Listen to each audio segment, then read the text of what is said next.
பிரியதர்ஷன், இன்று என்ன தலைப்பில் பேசப் போகிறீர்கள்? என் அன்பார்ந்த உறவுகளுக்கு என் இனிய வணக்கம். இன்று நான் பார்க்க போகும் தலைப்பு கொல்லிமலை வாழும் மாசி பெரியண்ணன் சாமியின் வரலாறு ஆகும். ஓ, மாசி பெரியண்ணன் சுவாமியை பற்றி கூறப்போகிறீர்களோ? இப்பொழுது பார்க்கலாம். நம்ம அனைவருக்கும் குலதெய்வம் உண்டு. அந்த குலதெய்வத்துக்கு மூத்தவர் யார் என்றால் மாசி பெரியண்ணன் சாமி ஆவார்.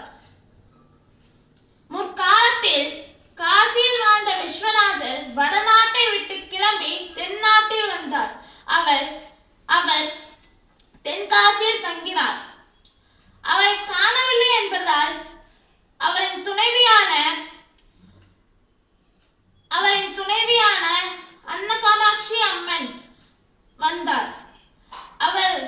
அன்னகாமாட்சி அம்மனுக்கு துணையாக அவர் அண்ணனின் பெருமாளும் வந்தார்.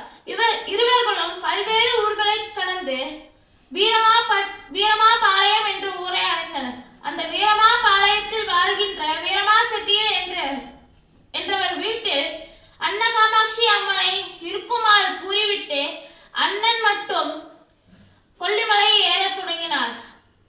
பெருமாளுக்கு தெரியாது என்னவென்றால் சிவன் தென்காசியில் இருப்பது. அதனால் தெரியாமல் அவரும் ஏறிவிட்டார். அவரின் மகிமையாலும் சக்தியாலும் கொல்லிமலையில் உள்ள பாறைகள் அனைத்தும் ஆட்டம் கண்டனர். ஆனால் மாசி என்கிற பாறை மட்டும் ஆட்டம் காணாமல் நிலைத்து நின்றது. அந்த பாறையில் பெருமாள் தங்கினார். ஆடு மாடு மேய்க்க வரும் அனைவரிடம் நான் இங்கே உள்ளேன், எனக்கு கோயில் கட்டி என்னை வழிபடுங்கள் என்று கூறினார். அதே மாதிரி அவர்களும் மரக்கிளைகளை கொண்டு கோயில் கட்டி அவரை வழிபட்டனர். இன்னும் அந்த கோயிலில் உள்ள அதிசயம் என்னவென்றால் வேண்டுதல் நிறைவேறிய பக்த கொடிகள் வேண்டிய வேண்டுதலுக்கு சார்பாக கோழியை சூலாயுதத்தில் குத்தி கொண்டு செல்வர். அந்த சேவல் காய்ந்து விழுமே தவிர மற்ற பறந்து செல்லும் பறவை முதல் பூச்சி புழு எதுவும் அண்டாது. இது அந்த கோயிலில் உள்ள ஒரு ஆச்சரியமாகும். சாமிக்கு காட்டும் தீபாரணை நமக்கு காட்டப்படாது. அந்த கோயிலில் திருநீரும் கொடுக்க மாட்டார்கள். பெரியண்ணன் சாமிக்கு மட்டும் சிலை உண்டு, மற்ற எந்த கடவுளுக்கும் சிலை இல்லை அந்த கோவிலில்.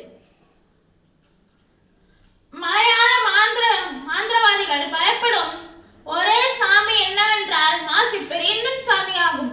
அவர்கள் எந்த காரியத்தை தொடங்கினாலும் அந்த மாசி பெரியண்ணன் சாமியை மட்டும் வழிபட்டு தொடங்குவர். அமாவாசை நாட்களில் இங்கு மிக சிறப்பாக பூஜைகள் நடைபெறும். மாசி மாதத்தில் மாசி